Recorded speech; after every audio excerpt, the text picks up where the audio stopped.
Halo, Assalamualaikum. Selamat pagi, siang, sore, dimanapun kalian berada melihat videonya saya ini.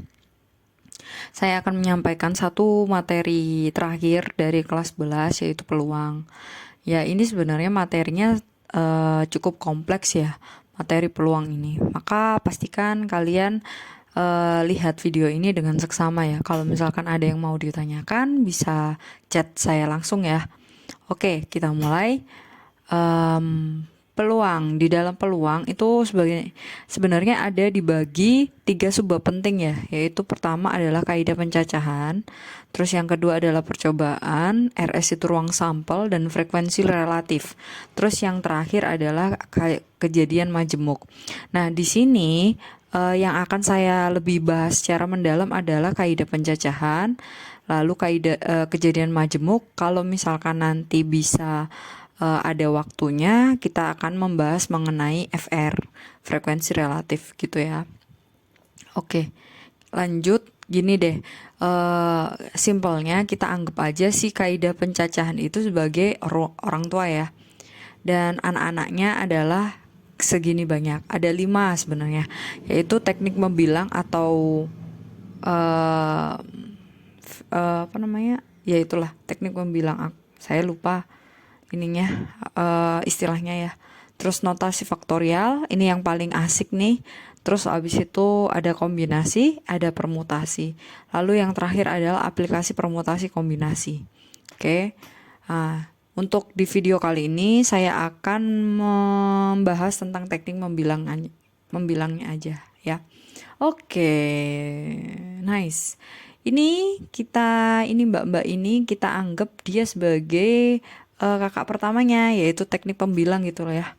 Jadi kamu bayangin si peluang itu adalah suatu keluarga besar, yang mana kaidah pencacahan itu adalah ininya apa namanya, kayak pewaris pertama gitu ya. Terus ada teknik membilang, notasi faktorial, dan lain sebagainya, itu sebagai anak-anak mereka. Nah, ini si teknik membilang, let's say dia ini kakak pertamanya. Nah, gampangnya adalah aturan perkalian ya. Cara menghitungnya adalah semua. Jadi kita tuh tujuannya di teknik membilang itu mengetahui sebanyak apa kemungkinan yang dapat terjadi dengan syarat dan ketentuan yang disajikan dalam soal. Oke, kita langsung ke contoh soalnya. Jadi gini, ada permasalahan nih. Si teknik membilang ini punya 4 jenis baju di dalam lemari ya kan. Terus dia itu punya 2 model celana. Let's say itu adalah kulot dan sweatpants ya. Nah, si doi itu bingung mau kombinasiin pakaian yang mana gitu kan. Mau yang kulot atau yang sweatpants. Dia bingung. Maka dari itu yang kita akan cari bagaimana kombinasi pakaian yang bakalan terjadi atau yang bisa terjadi lah ya. Nah, di sini kita pakai diagram. Misalkan di sini sweatpants dan di sini cloth pants, ya kan? Di sini ada bajunya nih, ada 4 bajunya, ya kan? Tadi 4 jenis toh.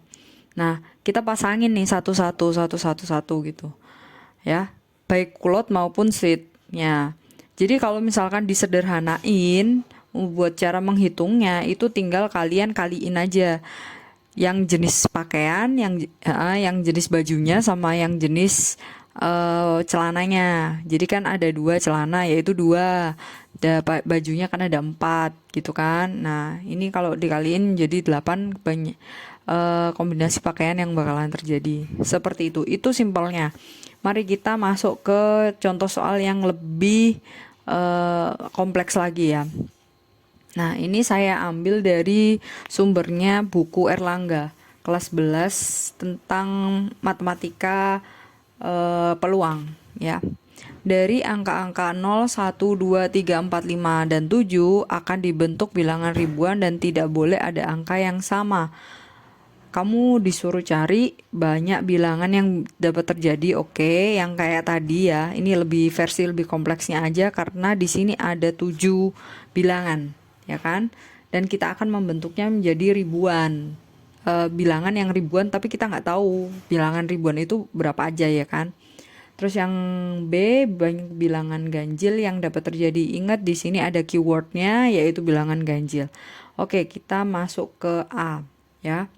Bagi yang merasa penjelasan saya terlalu cepat, bisa kalian turunkan speed di YouTube menjadi 0,25 ya guys. Oke. Kenapa di sini kok ada 4 kotak? Karena bilangan ribuan terdiri dari 4 angka, betul nggak? Ya kan? Misalkan 1000 gitu kan, berarti ada 1, nolnya 3, berarti ada 4 tempat angka gitu kan. Oke, K1 pilihan angkanya 1, 2, 3, jadi 6 angka. Kenapa kok nggak dimasukin 0 Bu? Karena 0 itu kalau misalkan dia masuk di sini 0, berarti kan dia malah jadi ratusan. Padahal kita dimintanya adalah ribuan gitu ya. Oke, pilihan angka untuk yang K2. Kotak nomor 2, yaitu ada semuanya, ini total ada 7. Tapi karena dia ada syarat tidak boleh ada angka yang sama, maka dia cuma ada 6 gitu ya. Kalau K3-nya ini gampang. Kan tadi kan sisanya ada 6 ya. Ada 6 karena diambil 1 sama si K2, ya dia jadi 5. Terus habis itu di sini juga ada angka yang untuk yang K4, ada angka yang bisa dipilih kan cuma 4. Sorry kalau ini kepotong ya, kepotong layar. Jadi bisa disimpulkan adalah dari semua kemungkinan yang ada kita kalikan semuanya. Kan tadi bilangnya si teknik pembilang kan aturan perkalian ya. Jadi 6 kali 6 kali 5 kali 4 gitu. Jadinya 720, oke. Oke, next. Nah, untuk yang bilangan ribuan ganjil. Nah, ini kan gini, bilangan keywordnya bilangan ganjil, tetap kamu pakai ini ya, pakai 4 kotak. Ya kan? Kayak gini, analoginya 1423, oke betul. Tapi kalau 1451 kenapa dia salah? Betul, karena dia diulang. Ya, ada satu yang diulang. Terus ini, kalau 1534 kenapa dia salah? Betul, karena dia genap, ada 4 di sini. Berarti keywordnya adalah yang satuan ya, satuan bilangannya. Maka K4 pilihan angkanya cuma ada 4. Mana aja? 1, 3, 5, sama 7. Sedangkan K1 pilihan angkanya ada 6. Tapi karena udah diambil sama K4, satu angka, maka dia cuma ada 5. Kenapa kok enggak ada 0? Betul, alasannya kayak yang nomor A ya.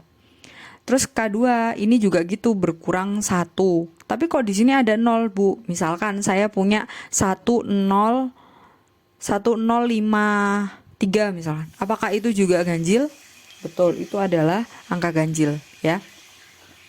Oke, sekarang angka yang dapat dipilih untuk yang kolom nomor 3, kotak nomor 3 adalah 4 karena dia pengurangan 1 di kotak nomor 2 gitu kan. Jadi bisa disimpulkan banyak bilangan ribuan yang bisa terjadi adalah 5 kali 5 kali 4 dan kali 4 gitu ya. Ini ya gitu dah.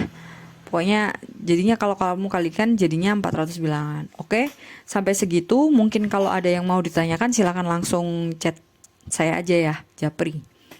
Oke, next, sekian dan terima tugasnya. Ini gini, tugasnya sebenarnya nggak harus kamu kerjain ya, karena saya planning peluang itu langsung saya masukkan ke dalam UAS ya. Jadi ini silakan latihan mandiri sendiri. Kalau misalkan ada yang perlu ditanyakan, tetap chat saya ya. Ini latihannya seperti ini, bisa di screenshot aja, ya kan? Gini guys, jangan sampai semangatmu luntur karena apapun yang kamu lakukan sekarang itu akan menentukan kamu di masa depan. Oke, tetap semangat. Assalamualaikum warahmatullahi wabarakatuh.